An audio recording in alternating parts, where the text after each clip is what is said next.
Welcome to టీ10. ఈరోజు మనతో పాటు ఉన్నారు Singareni collieries employees union general secretary Manda Narasimha Rao. ఆయనతో మాట్లాడతాం. నమస్తే అండి. నమస్తే అండి. ఇప్పుడు మీ సిఐటియుకు సంబంధించి మీ సంఘంగా ఈ ఎలక్షన్లోకి వెళ్ళబోతున్నారు కదా, కార్మికులకు ఏ హామీలు ఇస్తున్నారు, మీ ఎజెండాస్ ఏంటి, అసలు మీ దేని మీద వెళ్తున్నారు? సింగరేణి కార్మికులకి గతంలో ప్రభుత్వాలు అనేక వాగ్దానాలు చేసినాయి. వాగ్దానాలు అమలు చేయకపోవటం వల్ల చాలా నష్టాలు పోయారు. అందుకనే మేము ఏదైతే ఎజెండా పెట్టినటువంటి వాగ్దానాలే మిగతా వాళ్ళందరూ కూడా, అంటే సిఐటి ఎజెండాను మిగతా అన్ని సంఘాలు చర్చించే పద్ధతిలో మా యొక్క పోరాటాలు, సుదీర్ఘమైన పోరాటాలు చేసుకుంటూ వచ్చినాం. కాబట్టి మీరే ఎజెండా చేసి మిగతా సంఘాలు అన్ని వాడుకుంటున్న ఎజెండాస్ ఏంటి? ప్రధానంగా సొంత ఇంటి పథకం.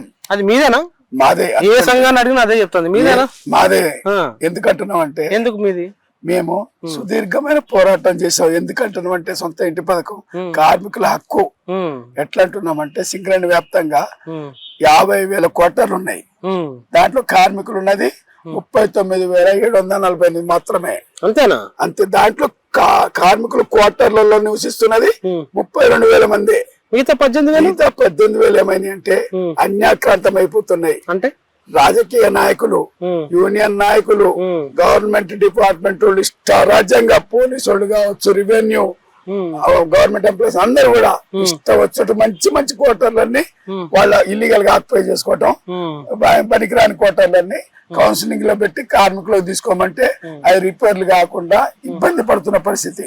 అవును. ఒకవేళ అన్యాక్రాంతం అయ్యి మిగతా వాళ్ళ తీసుకుంటే ఏం చేస్తున్నాయి మీ సంఘాలు? మేమేం చేసామంటే, ఉదాహరణకి పోయినసారి ఎన్నికల్లో టీబీజీకే సింగరేణి వ్యాప్తంగా గెలిచింది. ఏటీసీ అంటే బీఆర్ఎస్ అనుబంధ సంఘం. ఏటీసీ 2 చోట్ల గెలిచింది ప్రాతినిధ్య సంఘంగా, మందమర్రి, భూపాలపల్లిలో.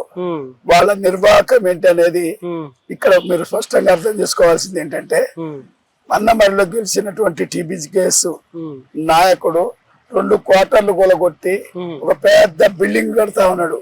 కడతంటే సిఐటియు, టిఎన్టీసీ లాంటి సంఘాలను కలుపుకొని ఆందోళన చేశాం. ఆందోళన చేస్తే అక్కడ ఉన్నటువంటి జిఎం గారు ఆ క్వార్టర్ ని కట్టొద్దని ఆఫ్ చేయించాడు. ఎవరు ఇలే, అసలు ఇల్లీగల్.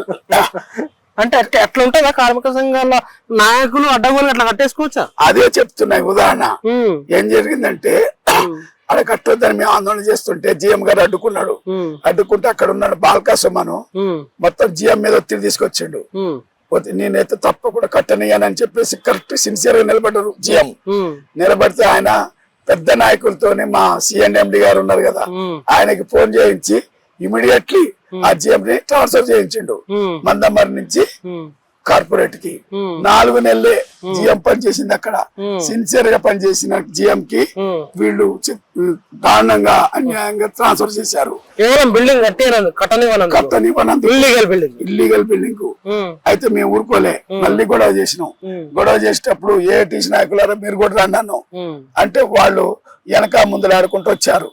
వచ్చినాక మాతో పాటు ఆందోళన చేస్తుంటే టీబీజీకేఎస్ నాయకులు ఏం చెప్పారంటే, ఏటీసీ వాళ్ళు కూడా ఆందోళన చేసేటోళ్ళేనరా, మీ భాగవతం మేము బయట పెడతామని మీరు ఏటీసీ ప్రాతినిధ్య సంఘంగా గెలిచి 100 కోట్లకు పైగా మీరు అమ్ముకున్నారు, మీ భాగవతం అంతా బయట పెడుతున్నారని టీబీజీకేఎస్ వాళ్ళు ఏటీసీ మీద స్టేట్మెంట్ ఇచ్చారు.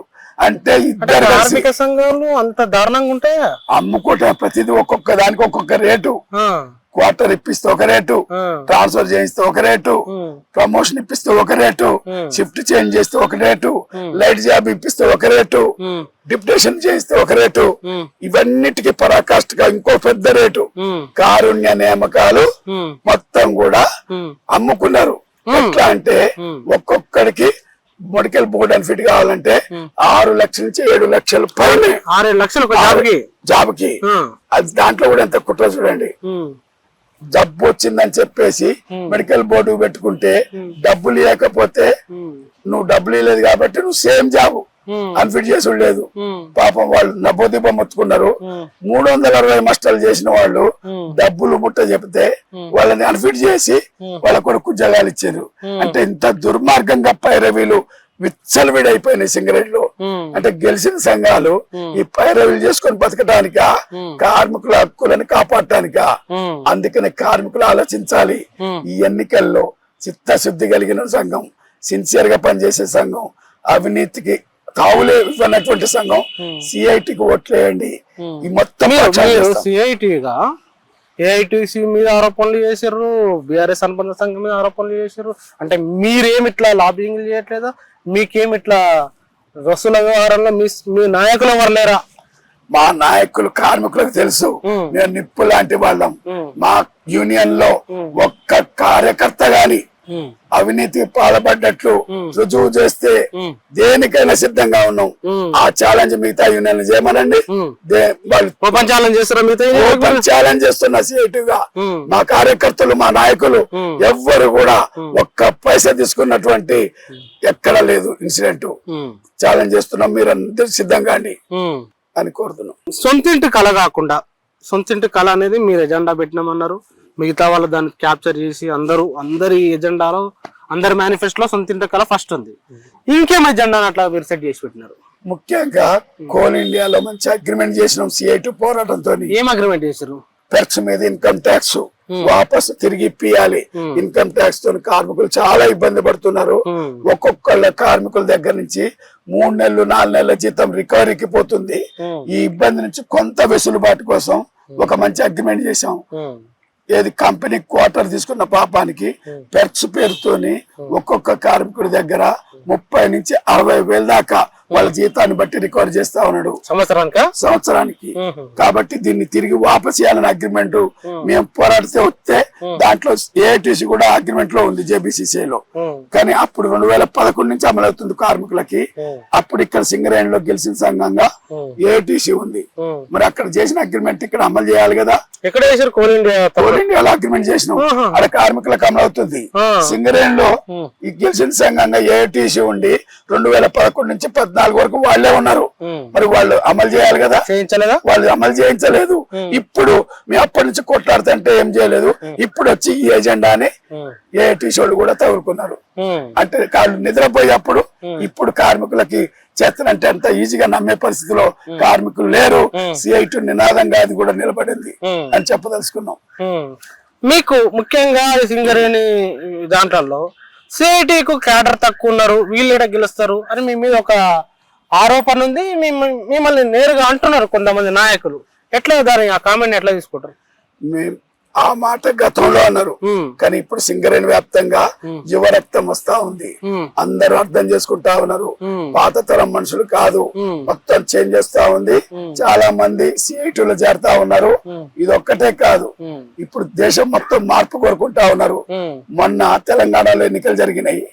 ఎన్నికలలో మన యొక్క కేసీఆర్ మీద కోపంతోనే, ఏమీ లేదు, కేవలం కోపంతో ఏం చేశారు, అనామకుడిని నిలబెట్టినా కాంగ్రెస్ తరఫున ఎవరిని నిలబెట్టినా ఒక గుద్దుడు గుద్దుతే కేసీఆర్ హాస్పిటల్ పాలైన పరిస్థితి మొన్ననే చూసాం. అంటే మార్పు కోరుకుంటున్నారు.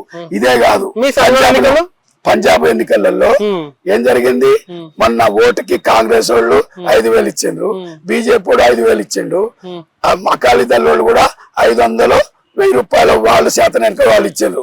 కానీ అక్కడ పంజాబ్ లో ఎన్నికల్లో ప్రజలు ఏం తెప్పించారంటే మొత్తం ఆ పార్టీని, నిజాయితీ కలిగిన పార్టీని మొత్తం చీపురు గట్ట కట్టుకుని ఊడిస్తే అడ్రస్ లేకుండా పోయారు. అంటే దేశవ్యాప్తంగా, రాష్ట్ర వ్యాప్తంగా మార్పు కోరుకుంటున్నారు. అంటే మా కార్మికులు కూడా ఇప్పుడు మొత్తం మార్పు కోరుకుంటున్నారు. నిజాయితీ కలిగిన సంఘం ఇప్పటిదాకా సిఐటిని చూడలేదు. ఇప్పటిదాకా పైరవీ సంఘాలను గెలిపించినాం, మేనేజ్మెంట్ సంఘాలను గెలిపించినాం, మోసపోయినాం. ఇప్పుడన్న సిఐటికి తప్పకుండా ఆదరణ ఇవ్వాలని చెప్పేసి కార్మికులు ఆలోచిస్తా ఉన్నారు. మార్పు తీసుకొస్తారు, సిఐటిని గెలిపిస్తారనే విశ్వాసం మాకుంది. ఈసారి సిఐటిను తీసుకొచ్చారే అనుకుందాం. ప్రజలు మీ మాటను నమ్మి సిఐటికి ఒక అవకాశం ఇస్తే మిగతా సంఘాల కంటే ఏం భిన్నంగా చేస్తారు మీరు? సిఐటిగా ఫస్ట్ మేము చేయదలుచుకున్నది ఏంటంటే, కోల్ ఇండియాలో జరిగిన అనేక అగ్రిమెంట్లు ఉన్నాయి. ఆ అగ్రిమెంట్లు ఫస్ట్ ఇక్కడ సింగరేణిలో అమలు చేస్తాం.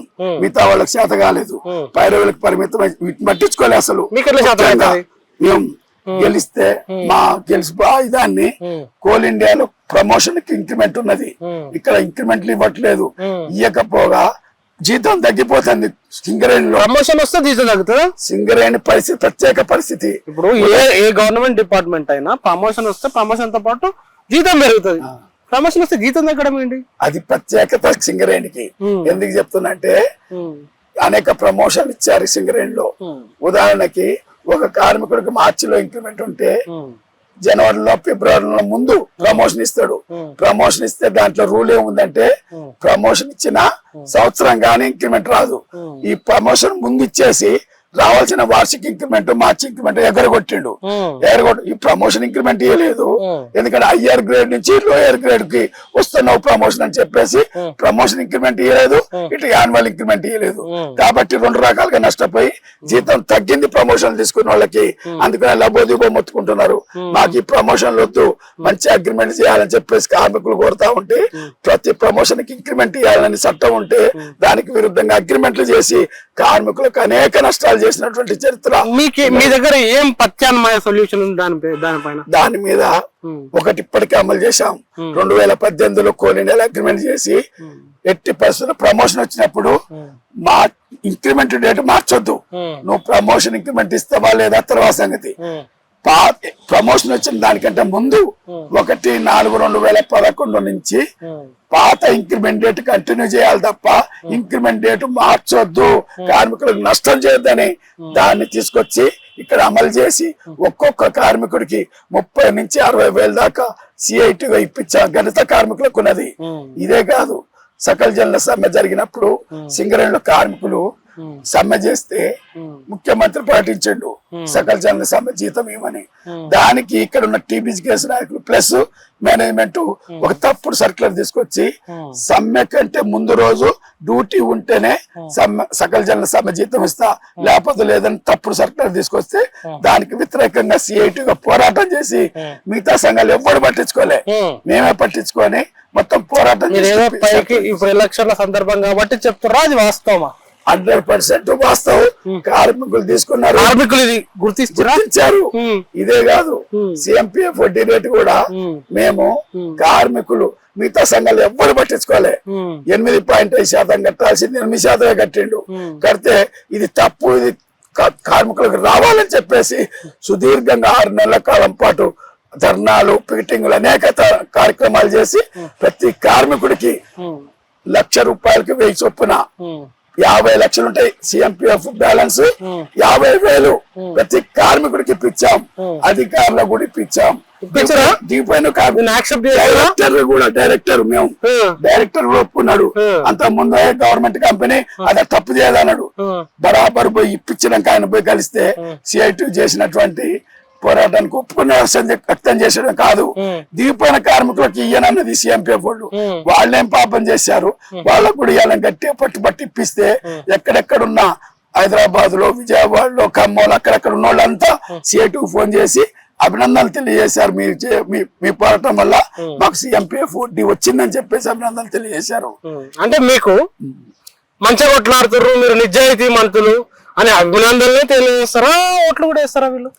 ఇదే కార్మికుల్ని ప్రశ్నించాం, కార్మికులారా మీ సిఐటికి ఏమి అన్యాయం చేసినాం మీకు, మీరు చందాలు ఇస్తున్నారు, సిఐటి మంచిదే, వేజ్ బోర్డులో కొట్లాడుతున్నారు, అన్ని మంచిదే చెప్తానంటారు, మేము ఓట్లు మీరు ఎందుకు ఓట్లు వేయట్లేదు అని చెప్పేసి కార్మికులు ప్రశ్నిస్తే ఇంతవరకు ఎప్పుడు సిఐటి గెలిపించలే, ఈ ఎన్నికలలో ఎప్పుడు కూడా గెలిపించలేదు. ఇప్పుడు దాకా 6 సార్లు ఎన్నికలు జరిగినాయి, 3 సార్లు ఏటీసీని గెలిపించారు, ఒకసారి ఎన్టీసీని గెలిపించారు, పోయినసారి 2 సార్లు టీబీజీ కేసుని గెలిపించారు. అక్కడక్కడ ప్రాతినిధ్య సంఘాలుగా హెచ్ఎంఎస్ ని, సాజక్ ని, టీఎన్టీసీని, ఐఎఫ్టీని కూడా గెలిపించారు, ఇఫ్టీని కూడా గెలిపించారు. కానీ సిఐటిని గెలిపించలేదు. మేము ఏం పాపం చేసినామని కార్మికులను అడిగితే లేదు మీరంతా మంచోళ్లే, ఎన్నికలప్పుడు ఎందుకు అడిగిన కార్మికుల్ని ఎందుకు ఓటేరంటే కార్మికులు ఒక్క కార్మికులు లేచి నవ్వుకుంటూ చెప్పాడు ఏంటంటే మీరు సుక్క ముక్క అయ్యట్లేదు కదా అన్నాడు. గత ఎన్నికల్లో నడిచినాయి కానీ ఇప్పుడు మాత్రం ఆ పరిస్థితి లేదు. మొత్తం ప్రతి చీమ చిట్టుకునంటే మొత్తం మీడియా ద్వారా ప్రజలకంద కార్మికులందరికీ తెలిసిపోతా ఉంది, మార్పు కోరుతా ఉన్నారు. మామూలు జనమే 100, 200, 300 తీసుకునే జనమే మొన్న ఓట్లలో డబ్బులు తీసుకున్నారు, వేసేకెళ్ళి వేసారా లేదా? దేశవ్యాప్తంగా వాళ్ళే మామూలు కూలి చేసుకునేటోళ్లే మార్పు కోరుకుంటున్నారు. సింగరేణిలో ఇంత జీతాలు తీసుకునే కార్మికులు అప్పీల్ చేస్తే తప్పకుండా ఈసారి మార్పు తీసుకొస్తామని చెప్పేసి హామీ ఇస్తా ఉన్నారు. కాబట్టి CIT ఈ ఎన్నికలు తప్పకుండా గెలుస్తుందనే విశ్వాసం మాకు వచ్చింది. ఆ మార్పు ఇప్పుడు INTUC వాళ్ళ కాంగ్రెస్ గెలిచింది కాబట్టి అధికారంలో ఉన్న ఆ సంఘం వైపు ఎందుకు వెళ్ళకూడదు? ఎందుకు మీ వైపు ఎందుకు వస్తారు? ఇక్కడ కార్మికులు స్పష్టంగా చెప్పదలుచుకుంది ఏంటంటే, గతంలో TRS ప్రభుత్వం BRS ఉంది, దానికి అనుబంధ సంఘం TBGKS ఉన్నది. ఒక ఉదాహరణ ఏంటంటే, ఆ TBGKS గెలిచి వాళ్ళ యొక్క ప్రభుత్వానికి వ్యతిరేకంగా మన సింగరేణికి రావాల్సిన 29,000 కోట్ల రూపాయలు బొగ్గు డబ్బులు, కరెంటు డబ్బులు రావాలి సింగరేణికి, ప్రభుత్వం నుంచి రావాలి. అవి పీయటానికి మేము పెద్ద గొడవ చేస్తా ఉంటే ఒక్క మాట అంటే మాట గెలిచిన పార్టీకి అనుబంధంగా ఉన్నట్టు TBGKS ఒక్క మాట కూడా ముఖ్యమంత్రికి వ్యతిరేకంగా మాట్లాడలేకపోయారు. అంతేకాకుండా బొగ్గు మొత్తం మనం తీయాలి, అన్ని చోట్ల బొగ్గు కూడా ప్రైవేట్ వాడు తీస్తే ముఖ్యమంత్రిని పోయి ఈ కంపెనీ మొత్తం మునిగే పరిస్థితి వచ్చింది, బొగ్గు మనం తీయాలి కదా అని మాట అంటే ఒక్క మాట అనలేకపోయారు. అంటే మేమన్నాం, మేము అడిగినాం. అందుకనే గెలిచిన పార్టీకి అనుబంధంగా ఉన్న సంఘాలు గెలిస్తే కార్మికులకి, సంస్థకి, మనుగడకి ఇబ్బంది వస్తది. ఇప్పుడు కాంగ్రెస్ అనుబంధ INTUC ఉన్నా ఇప్పుడు అది గెలిస్తే కూడా వాళ్ళు అడగలేరు.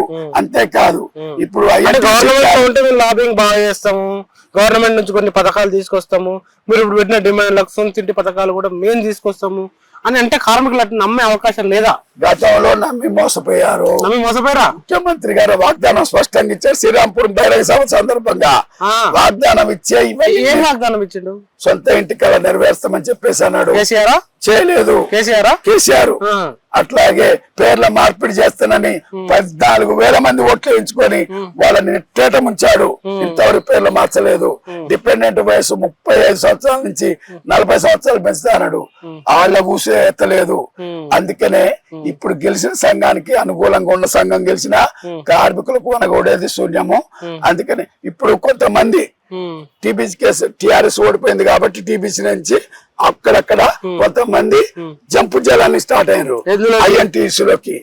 అంటే కండవాలు మారుతున్నాయి, కార్మిక సంఘాల్లో కూడా కండవాలు మార్చేస్తున్నారు. ప్రభుత్వం మారింది కాబట్టి ఏంటంటే వీళ్ళు బాగా అలవాటు పడ్డారు, లంచాలకు అలవాటు పడ్డారు, ముద్దరు వేసుకొని బాగా ఫ్రీ మస్టర్లు తీసుకొని తిరుగుడుకి అలవాటు పడ్డారు. అట్లాంటి వాళ్ళు వచ్చి ఈ రోజు INTUC లో చేరి మేము గెలుస్తామని చెప్పేసి అంటున్నారు. కార్మికులు అర్థం చేసుకోవాలి, TBGKS కార్యకర్తలు కూడా అర్థం చేసుకోవాలి, కార్మికులు కూడా అర్థం చేసుకోవాలి. ఇట్లాంటి అవకాశవాద నాయకులకి బుద్ధి చెప్పాలి ఎన్నికలని మేము కోరుతున్నాం. ఇప్పుడు మీ సింగరేణికి సంబంధించి ప్రైవేటీకరణ మీద కూడా ఆ మధ్య కాలంలో బాగా వార్తలు వచ్చినాయి కదా. ఏంటి ప్రైవేటీకరణ అంటే ఏం చేస్తారు? కేంద్ర ప్రభుత్వం చేసిందా, రాష్ట్ర ప్రభుత్వం చేసిందా, ఏందా సబ్జెక్టు? కేంద్ర ప్రభుత్వము బొగ్గు బావులను ఇంత ముందు క్యాప్టివ్ మైనింగ్ అని ఉండే, అంటే బయటోడు ఎవ్వడు కూడా బొగ్గు తీసి అమ్ముకోవడానికి హక్కు లేదు. బీజేపీ కాంగ్రెస్ ప్రభుత్వం ఉన్నప్పుడు వాళ్ళు కూడా కుంభకోణాలు చేసిండ్రు. మొత్తం 176 బొగ్గు బ్లాగులని మొత్తం అప్పనంగా అమ్మేస్తే సుప్రీంకోర్టు మొట్టికాయలు వేసింది. ఇది తప్పు అని చెప్పేసి మొట్టికాయలు వేసి అవన్నీ రద్దు చేసింది. వాళ్ళు పెద్ద కుంభకోణం జరిగింది. ఆ తర్వాత బీజేపీ ప్రభుత్వం వచ్చి ఏం చేసిందంటే, ఇట్లు ఇస్తే ఇల్లీగల్ కదా, వాళ్ళకి లీగల్ గా ప్రైవేట్ వాళ్ళకి ఎట్లా ఇవ్వచ్చు అని చట్టమే తీసుకొచ్చింది 2017. మీరు చెప్పేదేనా? అదే కోల్ గేట్. ఇప్పుడు మొత్తం కమర్షియల్ మైనింగ్, క్యాప్టివ్ మైనింగ్ ఉన్నది. ఇంత ముందు కమర్షియల్ మైనింగ్ అంటే ఎవడైనా ప్రైవేట్ వాడు బొగ్గు తీసుకోవచ్చు, అఫీషియల్ గా చట్టం తీసుకొచ్చి వాళ్ళు ధారాదత్తం చేస్తున్నారు. కోల్ ఇండియాలో 160 బ్లాకులు దానికి మొత్తం చిన్న చిన్న కాంట్రాక్టర్లు అందరిని కుమ్మేసి 160 బ్లాకులు కాజేసిండు అప్పనంగా అతి తక్కువ ధరకి. కోల్ ఇండియాలో అదాని సింగరేణిలో కూడా ఇక్కడ ఇట్లు కూడా ఆ చట్టం తీసుకొచ్చినప్పుడు ఎవరెవరు సపోర్ట్ చేశారు మరి? బీజేపీ, కాంగ్రెస్, అట్లాగే ఈ TRS, మిగతా వాళ్ళందరూ సపోర్ట్ చేశారు. ఒక్క CPM వామపక్షాలు తప్ప.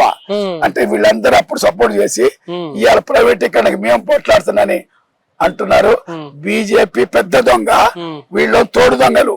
అందుకని ప్రైవేటీకరణ చేయడం వల్ల కార్మికులకి ఏం నష్టము, ఈ రాష్ట్రానికి ఏం నష్టము, మీ సంస్థకి ఏం నష్టం? ప్రైవేటీకరణ చేస్తే ఒక ఉదాహరణకి మన సింగరేణిలోనే ఒక బ్లాక్ టెండర్లు వేస్తే ఇక్కడ Koyagudem 3 project, open cast 3 project, దానికి టెండర్లు ప్రైవేట్ వాడు వేసిండు. వేసి వాడికి ఒక టెండర్ వేస్తే వాడికి ఇవ్వద్దు. బీజేపీ ప్రభుత్వం తలుచుకుంటే ఏమైనా చేస్తానని చెప్పేసి ఒక్క టెండర్ వేసిన వాడికే ఫైనల్ చేసింది. ఎవరంటే ఆయన అరబిందో ఫార్మా కంపెనీ. వాడికి బొగ్గు పెళ్ళెట్టుడో తెలియదు, బొగ్గు గల్లెట్టుడో తెలియదు.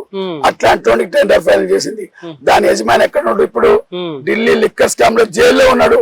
ఇట్లాంటి దొంగలకి బీజేపీ ప్రభుత్వం ఈ బొగ్గు బ్లాకులు కట్టబెడితే మీరన్న ప్రశ్నకి చాలా సీరియస్ గా అర్థం చేసుకోవాలి. ఏంటంటే వాడు ప్రైవేట్ వాడు వచ్చి ఇక్కడ ఎవరిని పెట్టుకుంటాడు? పర్మనెంట్ ఉద్యోగాలు ఉండవు.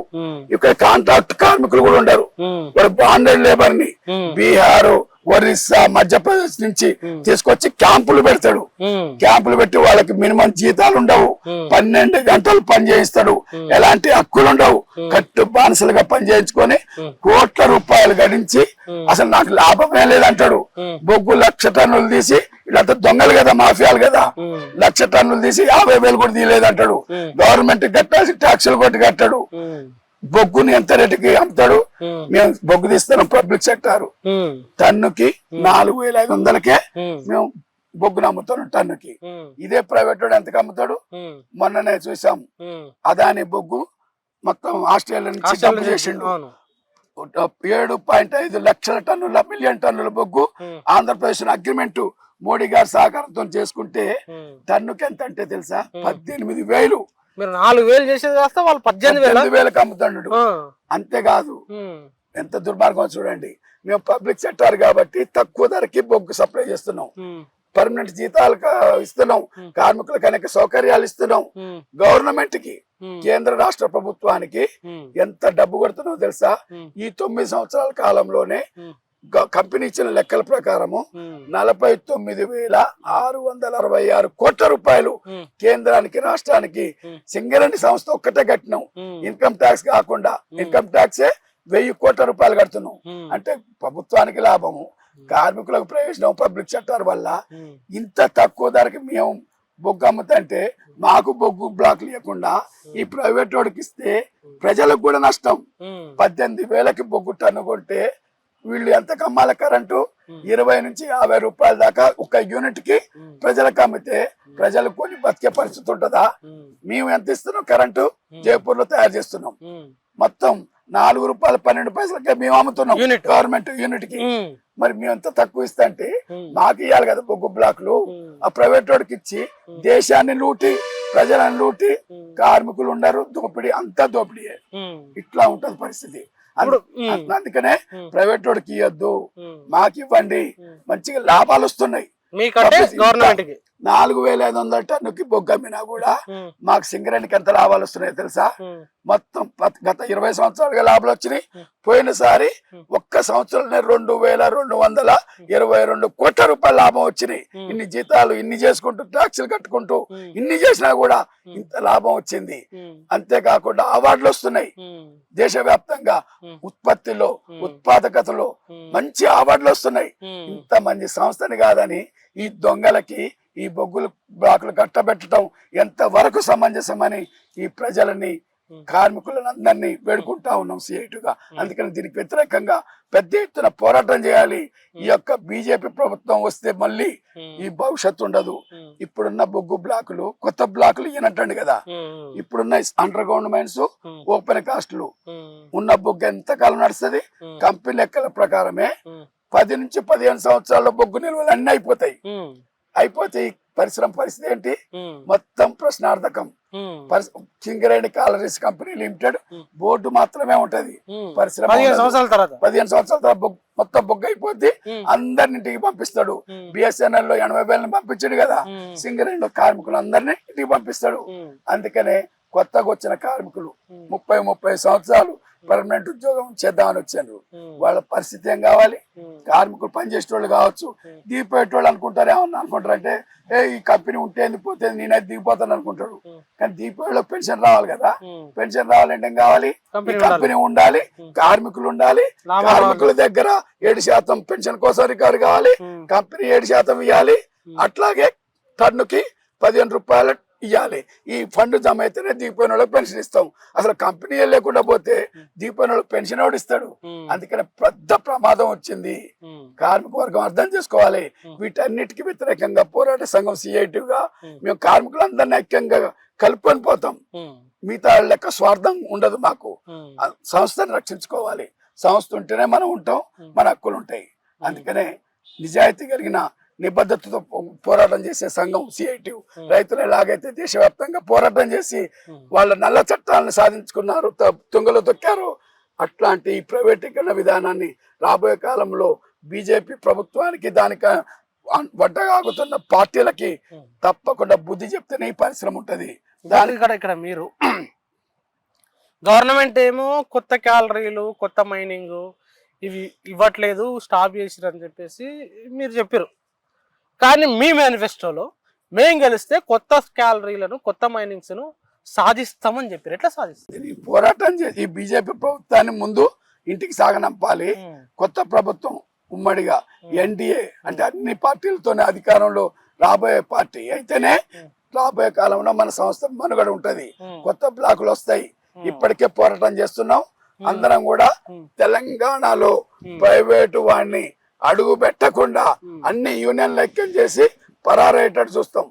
4 బ్లాకులకు ఒక్కరు మొన్న 3 రోజులు సమ్మె చేస్తే ఎవడు టెండర్ లేలే. అట్లా ఫైట్ చేస్తాం. భవిష్యత్తులో కూడా ప్రైవేట్ లోని రాకుండా విశాఖ స్టీల్ ప్లాంట్ ఎట్లా పోరాటం నడుస్తుందో ఇక్కడ కూడా అట్లాంటి పోరాటాన్ని నడిపి ఈ సింగరేణికి కొత్త బ్లాకులు వచ్చేటట్టు చేస్తాం. అది ఇప్పుడు ఓటు వేయాలి మీకు ఒక కార్మికుడు అంటే ఏమేమి చూసి మీకు ఓటు వేయాలని చెప్పండి ఫైనల్ గా. ప్రధానంగా సిఐటిని గతంలో సిఐటి చేసినటువంటి పనులు, వేతన ఒప్పందాలు ప్రధానంగా సిఐటిగా ఎంత కృషి చేశామంటే కార్మికులందరికీ 5వ వేతన ఒప్పందంలో మిగతా సంఘాలని తప్పుడు అగ్రిమెంట్ మీద సంతకాలు చేస్తే సిఐటి సంతకం పెట్టకుండా బయటకు వచ్చి డిఏ 420 రూపాయలు ప్రతి కార్మికుడికి ఇప్పించినాం. 6వ వేతన ఒప్పందంలో ఈ 5 సంఘాలలో 4 సంఘాలు తప్పుడు అగ్రిమెంట్ మీద సంతకాలు చేసినాయి. మేము ఇది తప్పని చెప్పేసి అన్నాం. ఆ అగ్రిమెంట్ వల్ల ఉన్న జీతాలకి ఎసరు వచ్చింది. మొత్తం జీతాలు తగ్గిపోయే పరిస్థితి వస్తే సిఐటి దేశవ్యాప్తంగా మొత్తం 3 రోజులు సమ్మె చేయాలని పిలిపించినాం. మొత్తం కోల్ ఇండియా సింగరేణి మొత్తం సమ్మె చేయించినాం. సమ్మె చేయించి మేనేజ్మెంట్ ఓడించి 3 ఇంక్రిమెంట్లు ప్రతి కార్మికుడికి 3 ఇంక్రిమెంట్లు 6వ వేతన ఒప్పందంలో ఇప్పించినాం. 7వ వేతన ఒప్పందంలో మిగతా సంఘాలన్నీ 10 సంవత్సరాల వేతన ఒప్పందం అయితే జీతాలు ఎక్కువ పెరుగుతాయని వాళ్ళు ఆశ చూపిస్తే ఇది తప్పు. 5 సంవత్సరాల వేతన ఒప్పందం కావాలి. దాని వల్లనే భవిష్యత్తులో కార్మికులకి జీతాలు పెరుగుతాయని గట్టిగా కన్విన్స్ చేసి అందరితోని 5 సంవత్సరాల వేతన ఒప్పందానికి ఒప్పించినాం. 8వ వేతన ఒప్పందంలో జీత బత్యాలనేది 1000-2000 పెంచుడు కాదు, జీతం మీద ఎంత పర్సంటేజ్ పెంచాలనో గట్టిగా ఫైట్ చేసినాం. ఫైట్ చేసి పర్సంటేజ్ స్థాయిలోకి తీసుకొచ్చి డిఏని తీసుకొచ్చి న్యూట్రలైజ్ చేసి బేసిక్లోకి వచ్చే విధంగా ఫైట్ చేయటం వల్ల ఈ రోజు జీత బత్యాలు పెరుగుతున్నాయి. అంతేకాకుండా 3% కుములేటివ్ ఇంక్రిమెంట్ కూడా 8వ వేతన ఒప్పందంలో సిఐటి పోరాటంతోనే పెరగటం వల్ల ఈ రోజు ఎంత వచ్చిందంటే ఇంక్రిమెంట్ గతంలో 100-200 ఉండే ఇంక్రిమెంట్ ఈ రోజు ప్రతి కార్మికుడికి 2000 నుంచి 4000 వరకు ఇంక్రిమెంట్ రేటు తీసుకుంటా ఉన్నాడు. తద్వారా ఈ రోజు సిఐటిగా మేము 9వ వేతన ఒప్పందంలో కూడా 4% స్పెషల్ అలవెన్స్. మిగతా సంఘాలన్నీ ఇది రాదయ్యా మీరు లేనిపోయి కిరికిరి పెడతారన్నారు. తప్పకుండా రావాలి. అధికారులు తీసుకుంటున్నారు. కార్మికులకు ఎందుకు ఇయ్యారని చెప్పేసి గట్టిగా ఫైట్ చేసినాక 4% స్పెషల్ అలవెన్స్ వచ్చినటువంటి పరిస్థితి. ఈ రోజు వచ్చి నేను సాధించిన మిగతా వాళ్ళందరూ చెప్పుకోవడానికి అర్హత లేదు. తప్పుడు అగ్రిమెంట్ల మీద సంతకాలు చేసిన చరిత్ర మిగతా సంఘాలకు ఉన్నది. సిఐటిగా కార్మికుల పక్షాన అంతో ఇంతో మెరుగైన జీతాలు బొగ్గుగని కార్మికులు తీసుకుంటున్నారంటే దాంట్లో సిఐటి పోరాట ఫలితంగా ఈ రోజు తీసుకుంటున్నారు. కాబట్టి మీరు కార్మికులందరూ అర్థం చేసుకోవాలి. ఇంతే కాదు, కోల్ ఇండియా అగ్రిమెంట్లను అమలు చేయాలి, సొంత ఇంటి పథకం అమలు చేయాలి. అట్లాగే వైద్యం దారుణంగా అయిపోయింది సింగరేణిలో. ఎంత దారుణం అంటే కార్మికుడు జబ్బు వచ్చి హాస్పిటల్ పోదామంటే బీపీ చెక్ చేస్తే బయటనో బీపీ ఉండదు. కంపెనీ హాస్పిటల్ పోయి చెక్ చేస్తే బీపీ పెరుగుద్ది. ఎందుకంటే వాళ్ళని చూడంగానే బీపీ అంటే మిషన్లు కరెక్ట్ లేవు. ఒక్కటి కూడా మిషన్లు మంచి 3rd క్లాస్ మిషన్లు తీసుకొచ్చి హాస్పిటల్లో పెట్టారు. డాక్టర్స్ స్పెషలిస్టులు ఉన్నారు. మెడిసిన్స్ కూడా ఎంత దారుణం అంటే ఆ మెడిసిన్స్ చేసుకుంటే ఉన్న జబ్బు పెరుగుద్ది తప్ప తగ్గే పరిస్థితి ఉండదు. అందుకని ఆ మెడిసిన్స్ అన్ని రాసిని తీసుకొచ్చి ఎవరైనా కొంతమంది బుట్ట దాఖలు చేస్తారు. స్టోర్లలో ఎక్స్పైరీ అయిన మెడిసిన్స్ కోట్ల రూపాయలు. ఇంత దారుణంగా ఉన్నది హాస్పిటల్స్ లో పరిస్థితి. కార్మికుడు భయపడుతున్నాడు హాస్పిటల్ పోవాలంటే. దీన్ని ప్రాక్షాళన చేయాల్సిన అవసరం ఉన్నది. దీని గురించి పట్టించుకోవట్లేదు.